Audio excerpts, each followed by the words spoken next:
سلام بچه ها. من کلاینت ساین کلاینت استفاده میکنم. شاید برای وضعیتون که یکیش چند سابسکرایبر دارم، شاید برای وضعیتون سوال بشه که چطوری دانلودش کنیم. من یه لینک توی دیسکریپشن گذاشتم، برین توی اون بعد بزنید دانلود کلاینت، سعی کنید تو دانلود بشه. ولی حالا من چون قبلا دانلودش کرده بودم اینجا هست یه همچین آیکونیه، سب کنید تا باز بشه.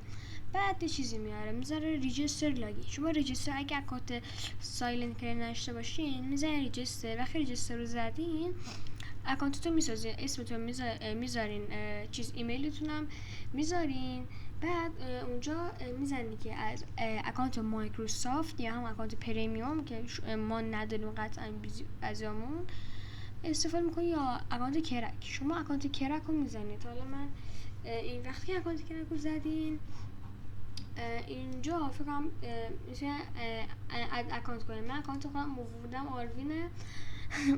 بعد اینجا لانچ رو میزنید، چند دقیقه سر میکنید ماینکرافت رو کامل میاره. اگر خواستید میتونید اینجا اسکینا رو سرچ کنید تا براتون بیاره، خیلی جالبه. مثلا اسکین من گیگا چت فارسی گیگا چت دانلود میکنه بر چند ثانیه، بعد میاره.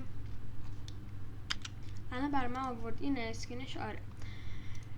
آره دیگه همین بود. و لینک دانلود سایلنت کلاینت کرکش هم میذارم. خدافظ.